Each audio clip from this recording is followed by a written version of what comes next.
que nous avons fait ici, si on vient dessus, dès qu'on ajoute un autre nom ici,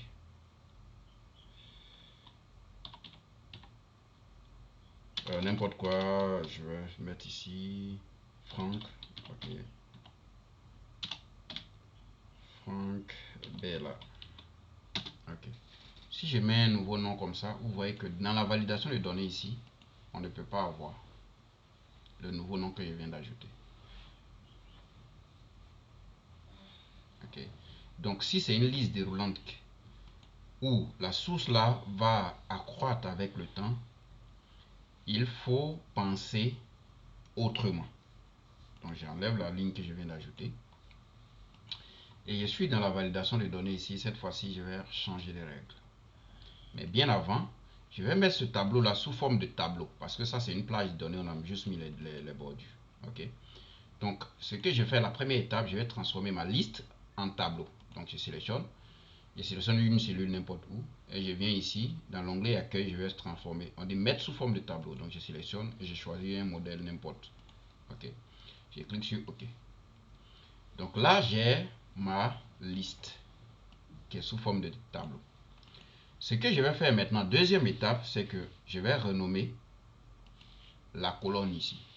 Donc, pour renommer, on ne fait pas ça, simplement comme ça. Vous allez vous mettre au-dessus, comme ça, il y a une petite flèche qui apparaît. Je fais ça. Quand je sélectionne, ça me permet ici de sélectionner la colonne. Mais quand la colonne va s'agrandir, ça va prendre ça en compte. Donc je viens ici, je vais lui donner un nom. Je vais l'appeler maintenant B-O-H. Et je tape Entrée.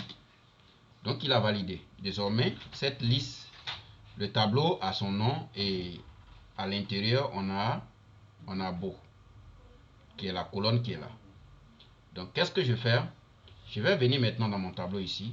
Et cette fois-ci, je vais sélectionner ma colonne où je vais appliquer ma mise en forme, ma validation de données. Et je vais venir dans données, l'onglet données, et je vais pouvoir validation des données. Donc ici, on va plus utiliser les plages comme ce qu'on a fait, mais cette fois-ci, je vais effacer à l'intérieur tout ce qui est à l'intérieur. Je mets égal et je vais appuyer sur la touche F3. F3 permet de te donner la liste de tous les noms que tu as créés. Donc comme j'ai créé la liste nom de suite, donc je sélectionne nom et je clique sur OK. Donc automatiquement il me dit que c'est égal à Beau désormais. Et si je clique maintenant sur OK, c'est bon, il voit toujours les mêmes valeurs. Donc ici, là, le dernier nom, ici c'est Guillaume Trou. Donc si je viens ici et que je lui dis désormais, il y a une nouvelle personne qui s'appelle Mono Gaga Jules. Je valide. Si je viens ici, je vais maintenant déplier et vous voyez ici, voilà Mono Gaga Jules qui est ici. Donc ça, on appelle ça une liste déroulante dynamique. C'est-à-dire au fur et à mesure que la liste s'agrandit, on pourra toujours récupérer dans notre validation des données. Donc c'était juste une petite partie que je voulais ajouter.